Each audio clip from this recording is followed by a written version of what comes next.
Thank you very much for joining us here this morning. Lots that's lined up, but clearly our top focus as to what has unfolded. Unprecedented scenes were witnessed in the White House as Trump-Zelensky were involved in a verbal spat over the Ukraine war. Now, let's tell you, both the world leaders interrupted each other repeatedly in front of the media during their meeting, which was scheduled to sign a minerals deal. While there was half an hour of cordial talks and formalities at the start, tensions began to boil over in the Oval Office when J.D. Vance said that the path to peace and the path to prosperity is engaging in diplomacy. Now, Zelensky interjected, referring Russia's aggression in the years before its full-scale invasion 3 years ago, including a failed ceasefire in 2019. Now, important to note here, Trump told Zelensky he was not thankful enough for US military and political support and that he was gambling with World War III. In fact, Trump even told Zelensky that Kiev would have to make concessions to reach a peace deal with Russia. Take a look at that exchange. Yes. You think that if you will speak very loudly about the war, you can... He's not speaking loudly. He's not speaking loudly. Your country's in big trouble. Can I Wait a answer? minute. No, you've done a lot of talking. Your country is in big trouble. I know. You're not winning. You're not winning this. You have a damn good chance of coming out okay because of us. Mr. President, we are staying in our country, staying strong from the very beginning of the war. We've been alone, and we are thankful. I said thanks you haven't in been this alone. cabinet, you and haven't not been only alone. in this cabinet. We gave you, through this stupid president, $350 billion. You voted we gave for you your military president. equipment, You and your voted men for are your brave, president. but they had to use our military. Yes. What about if you didn't have our military equipment, you invited me if you didn't have our military equipment, this war would have been over in 2 weeks. In 3 days, I heard it from Putin. In 3 days, this is something maybe new. less. In 2 weeks, of course, yes. It's going to be a very hard thing to do business like this. Again, I tell you. just say thank you. I said a lot of times that there are disagreements, and let's go litigate those disagreements rather than trying to fight it out in the American media when you're wrong. We know that you're wrong. But you see, I think it's good for the American people to see what's going on. I understand, sir. I think it's very important. That's why I kept this going so long. You have to be thankful. You don't have the cards. Thankful. You're buried there.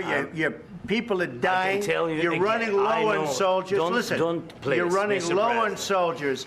It would be a damn good thing. Mr. And then you tell us, I don't want a ceasefire. I don't want a ceasefire. I want to go, and I wanted this. Look.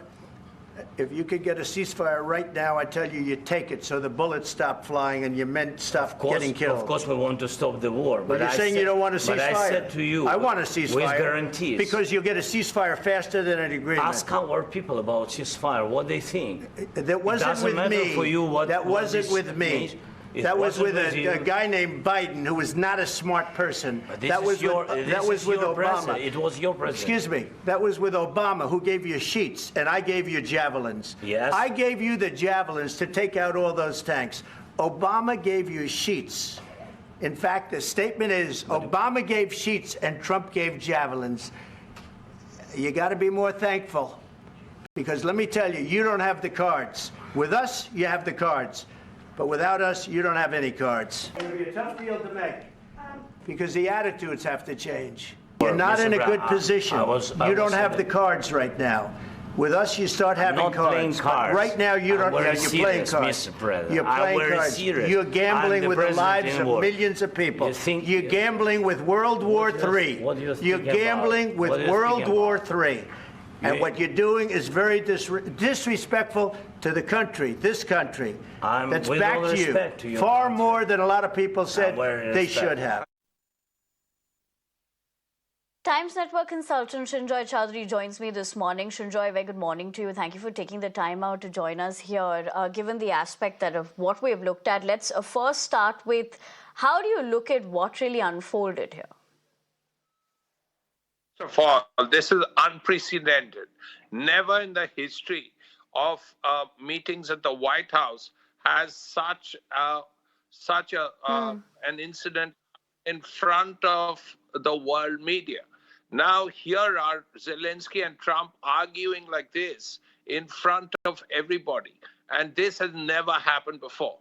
As far as the situation on the ground is concerned, it's very clear. When Trump says that you're being disrespectful, It's a clear way of saying that America and Ukraine, or rather Zelensky and Trump, have not got along. Now, what are the repercussions? First of all, even before that, Trump had said that Ukraine had to compromise. Now, what does compromise mean? And compromise to what extent? Those things have to be worked out.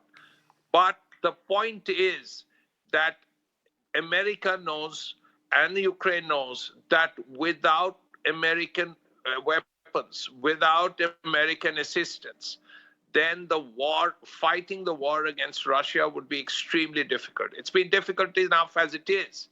But we have to see two things. Is Trump, after all this bluster, is he actually going to stop supplying weapons to Ukraine? If he does, it's the end of the war. Second, to what extent will he go to ensure that there is peace, and what kind of peace? Now, even this agreement that was to happen, a sort of minerals for arms deal, has not happened. So what is the next step? Because a lot of times Trump says all this, and there's bluster, and then he quietly does what he believes is good for the country, now, or the world. Now, in this case, we have to see what happens. It's very important at this point, a very critical position right now. Will Trump stop the supply of weapons to America? That's to Ukraine. That's the first question. Will he stop aid to Ukraine? Question two, will he reach out to Putin and say, let's have a ceasefire? These are all things we will have to see. But it has to be said that this White House meeting was catastrophic. It's unprecedented. There has never been a briefing like this, probably in the history of the White House.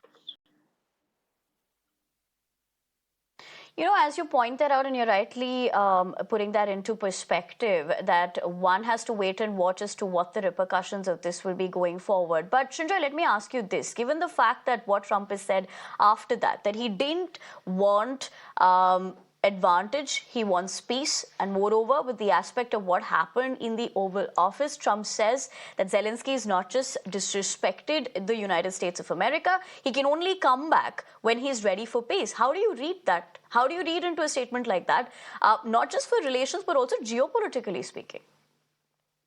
Well, very clearly, he believes that, as he said, Zelensky has no cards. If you say you have no cards, here is a president of a country to the White House, and you're telling him you have no cards, which basically means that Trump is making it very clear that he wants peace in Ukraine on his terms.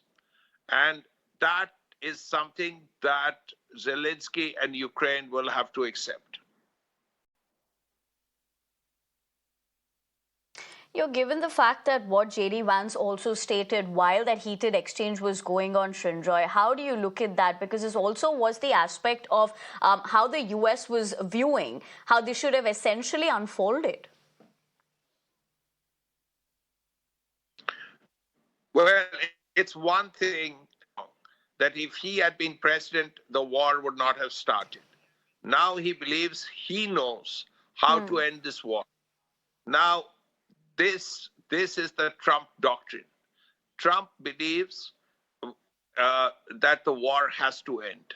There has to be a ceasefire. So if that is a deal, as Trump himself says, Ukraine has to compromise. Now, compromise in what way?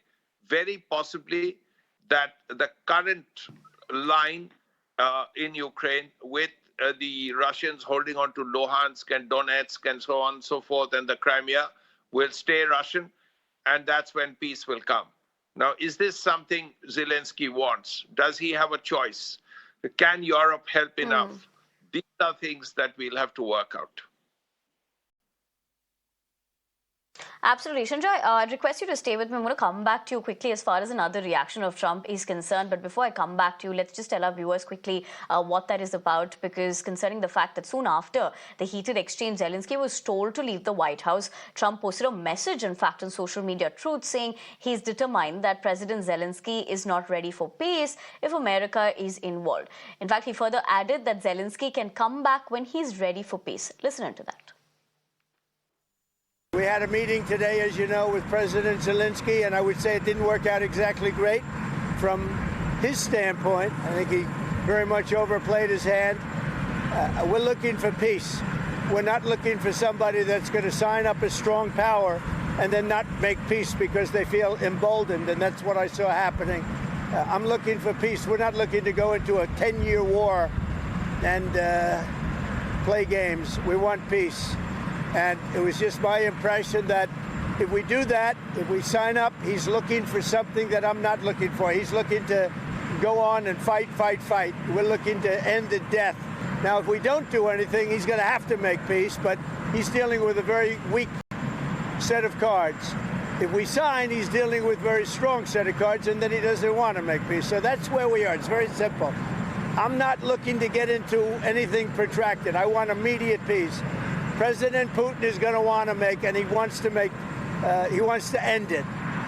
And you saw what I saw today. This is a man that wants to get us signed up and keep fighting, and we're not doing that, not for this country. He's got to say, I want to make peace. He doesn't have to stand there and say about Putin this, Putin that, all negative things. He's got to say, I want to make peace. I don't want to fight a war any longer. His people are dying. He doesn't have the cards, just so you understand it, okay? I can tell you. Sanjay, asking you this based on what he says that Trump's plan here is to also involve engaging Putin directly. But could this lead to lasting peace or just delay the inevitable? It's very hard to say what's going to happen just now because Trump has said what he has said. He has put his cards on the table. Zelensky has now a choice. Does he play the Trump, does he take the Trump line, or does he keep fighting on? Now, if he keeps fighting on,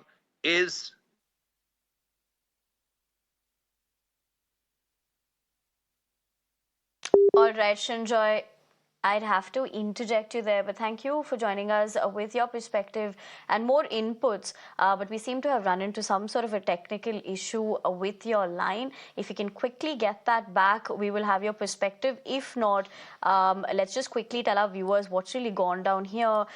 It is, of course, unprecedented clash in the White House, like Times Network consultant Sanjay Chaudhary was telling us that. But of course, very difficult to really predict what happens from here. What would that next step be? But we'll continue to track that big story. But for the moment, we're leaving the conversation at that, concerning the fact that we're slipping in a quick break here on the news this morning. But stay with us. Lots more coming up on the other side.